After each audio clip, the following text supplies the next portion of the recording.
আসসালামু আলাইকুম। কুকিং হাউসে সবাইকে স্বাগতম জানাচ্ছি আমার আজকের রেসিপি দেখার জন্য। আজ রান্না করব শুটকি দিয়ে ঝিঙে তরকারি। খুবই মজাদার একটি রেসিপি, সাদা গরম ভাতের সাথে খেতে দারুণ লাগে।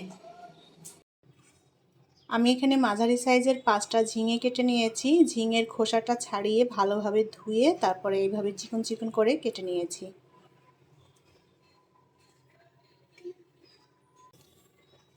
আর এখানে আমি নিয়েছি কাচকি শুটকি, হাফ কাপ পরিমাণ নিয়েছি কাচকি শুটকি। কাচকি শুটকি ভালোভাবে ধুয়ে পরিষ্কার করে নিতে হবে যেন ধুলোবালি না থাকে। রান্নার জন্য পরিমাণ মতো তেল দিয়ে দেব, পেঁয়াজ কুচি দিয়ে দেব। মিডিয়াম সাইজের একটা পেঁয়াজ কুচি করে নিয়েছি আর কাচকি শুটকিটা দিয়ে দেব। পেঁয়াজের সাথে কাচকি শুটকি একটু ভেজে নেব।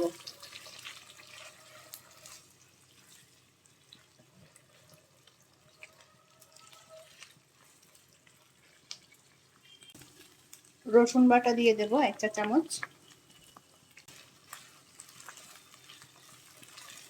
এখন পেঁয়াজ আর রসুন বাটার সাথে আমি শুটকিটা ভেজে নেব কিছুক্ষণ, যাতে শুটকিতে একটা সুন্দর ফ্লেভার আসে।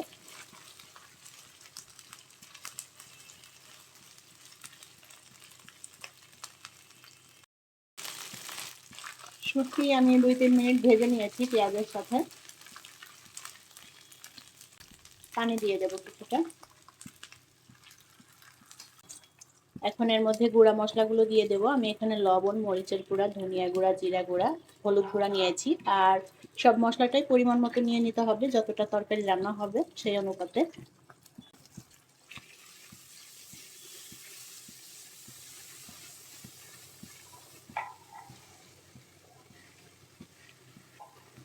শুটকিটা এখন একটু কষিয়ে নেব।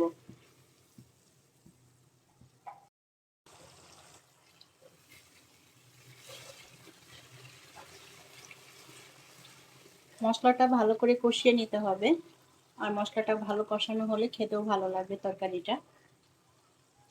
কাঁচামরিচ দিয়ে দেব। তরকারিটা একটু ঝাল ঝাল করে রান্না করব। আর ঝিঙেটা এমনিতেই একটু মিষ্টি মিষ্টি লাগে রান্না করলে, যার কারণে মরিচের পরিমাণটা আমি সেভাবেই দিলাম।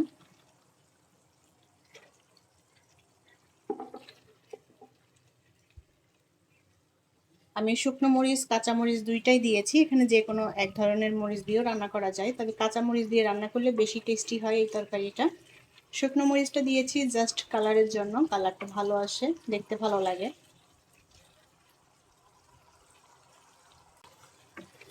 তো শুটকির সাথে মশলাটাও আমি বেশ ভালো মতো কষিয়ে নিয়েছি। এখন কেটে রাখা ঝিঙে দিয়ে দেব।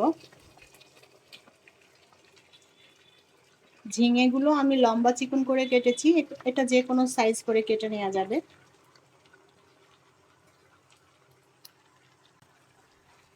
মশলার সাথে ভালো করে নেড়ে চেড়ে মিলিয়ে নেব।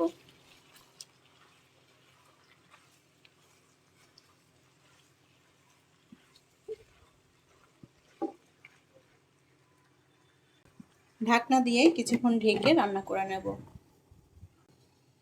3-4 মিনিট ঢাকনা দিয়ে ঢেকে রান্না করে নিয়েছি।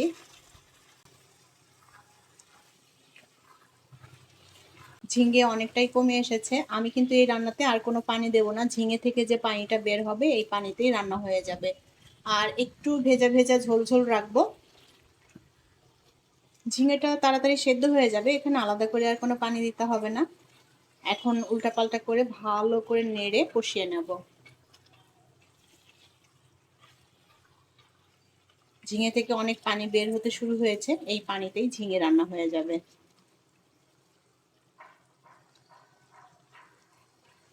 কাচকি শুটকির পরিবর্তে এখানে চিংড়ি অথবা চিংড়ি শুটকি যে কোনোটা দিয়ে রান্না করা যায়, অথবা অন্য যে কোনো শুটকি দিয়ে এই ঝিঙেটা রান্না করা যায়, খুবই ভালো লাগে খেতে।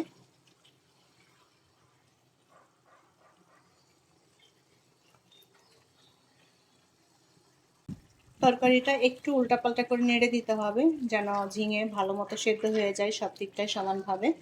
অনেক পানি বের হয়েছে ঝিঙে থেকে, এই পানিটা আমি আর একটু টানিয়ে নেব। আর ঝিঙে কিন্তু সেদ্ধ প্রায় হয়ে এসেছে। খুবই অল্প সময়ের মধ্যে এই তরকারিটা রান্না করে নেওয়া যায়।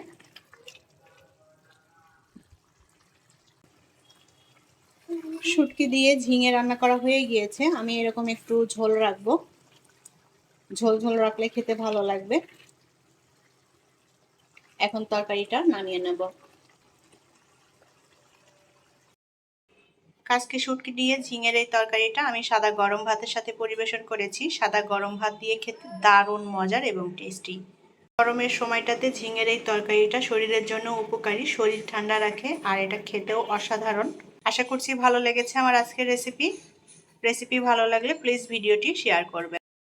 পরবর্তী রেসিপি দেখার আমন্ত্রণ জানিয়ে বিদায় নিচ্ছি। আল্লাহ হাফেজ।